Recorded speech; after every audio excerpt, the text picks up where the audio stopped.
swap the different audio that comes from the left to the right and vice versa. Then you have stereo separation, so you can separate the stereo from the audio material that's coming out through this mixer track.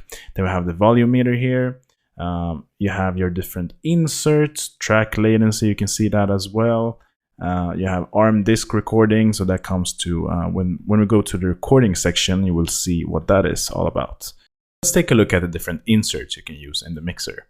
So let's go with this piano section here, and we have its mixer section selected here. So when we have that, we can go to this section where you can see the different slots.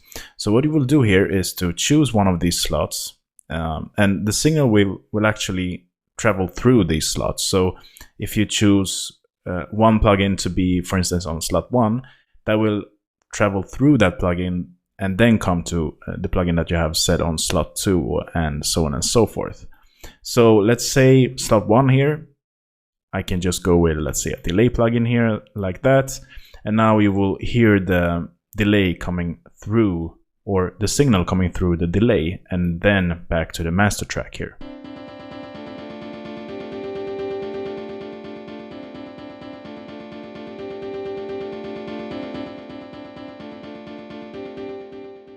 And then you have different presets as well, but this is just for this plugin here. So let's close that, and you will see that we have this insert. You can also push how much you want of the effect to be routed through this track here. So basically how much output you want of the effect here. You can also enable and disable that as well. And one more thing that is very nice to know with the mixer is the different view sections. So you can actually have it like this, set up like that, and you will see the big overview of all of your tracks. And yeah, you have a lot of different pre-styled views here. I like this view very much. You can see all of the different inserts here, and yeah, as you know, with all of the things in FL Studio, you can just right click, rename, color, and icon. So this was our piano, right? And we have a green color. So now we have this set as well in the mixer. So we're done with our very short track here for now.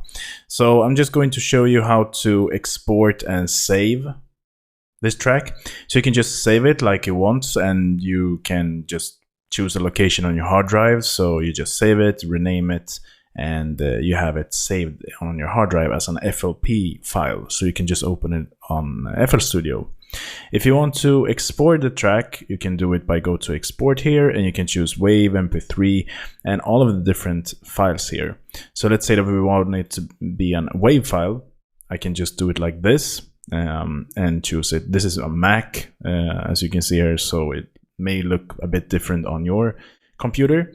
But if you go to export, let's say that we want it to be an MP3 file, you can do it like this as well. So if you pass through that save window, you just go and save, you will get this little window here. And you will see all of different modes if you want to export just the pattern or the full song. And you can choose if you want the tail to be leave or if you want it to be cut in the end. So let's say you have a lot of different reverbs at the end. You can just tell FL Studio to let the reverb tail to be played and recorded in the export, or if you just want it to be cut whenever the patterns are ending in the playlist arrangement, even though there may be like a reverb tail or something like that. So you can choose WAV, MP3, all of these different outputs here as well. You have quality and you have different stuff here as well. So we're going to go through the export settings in a later video in the course, so you will see that as well. But you can also see the length here. This is very nice to have, and the disk space that this track will take up when you have this exported. All right, guys, so this is a very brief introduction to FL Studio.